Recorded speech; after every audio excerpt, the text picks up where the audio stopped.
tout de suite, on se retourne vers Iman. Et générique, est-ce qu'il est prêt? Oui, c'est parti.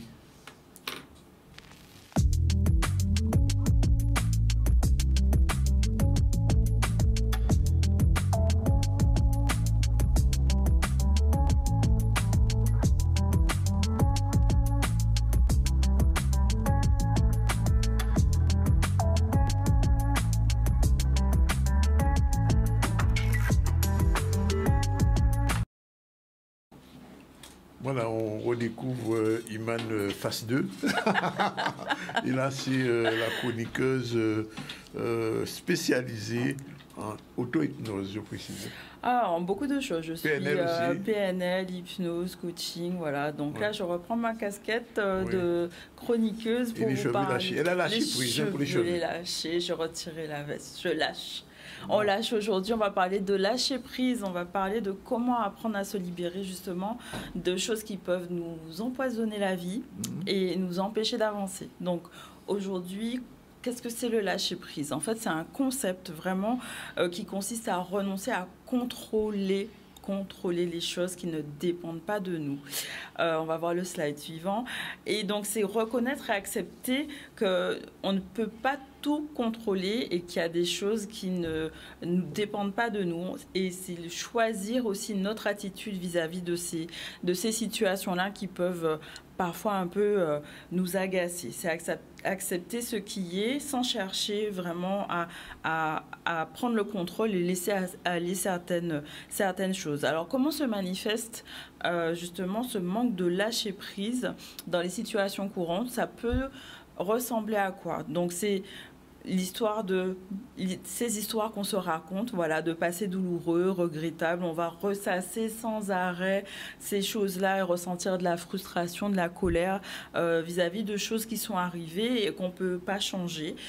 C'est aussi vouloir contrôler l'avenir en essayant de prévoir chaque petit détail, chaque petite faille, résultat qu'on voudrait avoir qui nous empêche en quelque sorte de rester dans le moment présent. Et ça peut être aussi s'attacher excessivement aux résultats, être tellement focalisé sur les résultats attendus qu'on est incapable de s'attacher juste au moment où on est. On est dans le futur et on ne peut pas être dans le présent. C'est aussi peut-être être trop dans le passé, donc avoir des difficultés à pardonner et avoir un sentiment vraiment de rancune, de colère envers les autres et envers soi-même aussi.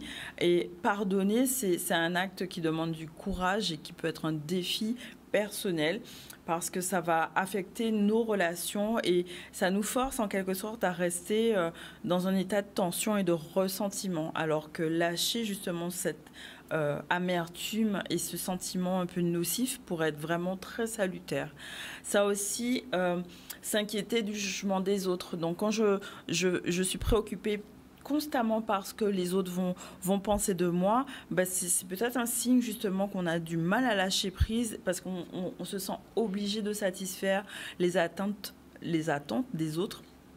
Et ce qui peut nous empêcher aussi d'être vraiment fidèle à qui on est et vivre de façon un peu plus authentique.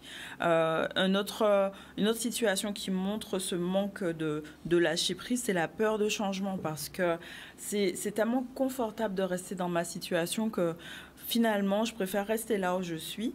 Je tiens tellement à cette situation que voilà, je préfère rester et résister au changement, même si ça me limite dans ma croissance personnelle.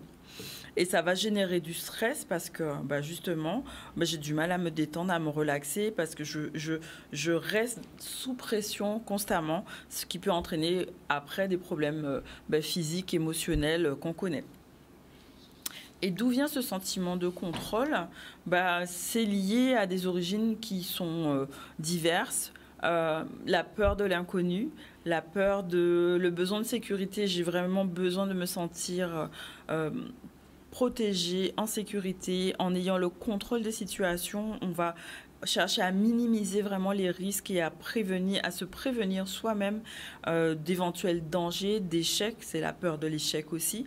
C'est peut-être aussi en lien avec des expériences qu'on a eues. Justement, on a on a eu cette sensation de perte de contrôle et du coup, ça me limite. J'ai pas envie de revivre ce sentiment. Ça a pu créer un traumatisme en moi. Et du coup, je me suis sentie impuissante et j'ai pas envie de revivre ces situations-là. Donc, je vais vraiment essayer de contrôler tout et pas être dans ce lâcher-prise. Ça peut être aussi parce que j'ai des attentes qui sont tellement élevées. J'ai une envie tellement d'être parfaite et d'arriver à un idéal que voilà, je vais contrôler tout ce que je dis, tout ce que je fais, les relations avec les personnes avec qui j'interagis et vraiment ça peut me limiter dans ce lâcher-prise dont j'ai besoin. Et les croyances limitantes, ça peut être aussi, je sais que je ne peux compter que sur moi, donc ça va renforcer ce sentiment de besoin de contrôler les choses parce qu'il n'y a que moi qui peux y arriver et le contrôle de tout me garantit mon succès parce que je sais que personne à part moi ne peut y arriver en fait. Et donc, comment on peut apprendre à lâcher prise? C'est d'abord, premièrement, d'identifier ce qui ne dépend pas de soi. Prendre le temps de réfléchir aux situations, aux personnes, aux événements qui causent du stress et sur lesquels je ne peux pas avoir d'action directe. Je ne peux contrôler que moi, en fait, et mon sentiment et mes émotions. Donc, tout ce qui est extérieur à moi, je ne peux pas le contrôler. C'est vraiment d'identifier ça. Donc, l'aide d'un coach, ça peut être aussi de mettre le doigt sur ces points essentiels, ces situations, et se dire que là, ça ne dépend pas de toi, là, ça dépend de toi. Tu peux agir que sur ce qui te concerne, vraiment, et pas sur la personne. Et c'est comment je peux changer mon regard sur les choses qui peut me permettre justement de lâcher prise. C'est aussi accepter ce qui est inévitable, donc reconnaître qu'il y a des choses qu'on ne peut pas changer. Il y a des choses, on n'a pas la main dessus. Et c'est accepter que résister plutôt sur ces réalités va nous empêcher d'avancer. C'est avoir aussi le contrôle sur ses pensées et sur ses actions. Parce que, voilà, il y a des choses qui sont indépendante de notre volonté. C'est là où peut-être l'hypnose peut être intéressante parce que justement, on peut lâcher cette pression qu'on se met personnelle, quoi. En troisième position, on peut changer ses perspectives et essayer de voir les situations actuelles sous un autre angle.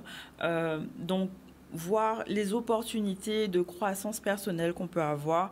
Ça peut aussi nous permettre de prendre un recul par rapport à ces émotions qui peuvent nous envahir et de visualiser un avenir positif ou différent de ce qu'on peut percevoir parce qu'on a peut-être des œillères en fait et l'idée c'est d'ouvrir vraiment le champ des possibles et les solutions auxquelles on n'avait pas pensé en fait. C'est pratiquer la pleine conscience. La pleine conscience, c'est quoi? C'est être dans l'instant présent. Et un exercice qui peut vraiment permettre d'être dans la pleine conscience, c'est de focaliser son attention sur la respiration.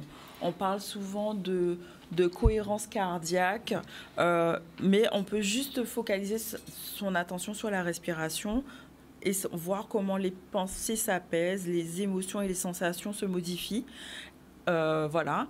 Cultiver la gratitude, c'est une attitude, on va dire, permanente, positive qui permet de voir les choses différemment. Et s'autoriser à ressentir, c'est vraiment ressentir ces émotions pleinement parce qu'elles sont positives. Elles sont généralement positives ou en tout cas elles sont neutres parce qu'elles sont un symptôme qui me permet de voir qu'il se passe quelque chose en moi. Donc c'est important de lâcher prise et se dire que c'est un processus qui demande du temps, c'est un voyage personnel qui demande de la pratique. Et c'est formidable de pouvoir se libérer en fait de ces pressions et de ces raisons diverses qu'on a vues qui nous permettent d'être plus épanouis et plus heureux. Voilà, elle a lâché prise et moi je vais lâcher l'antenne puisqu'il est 13h57.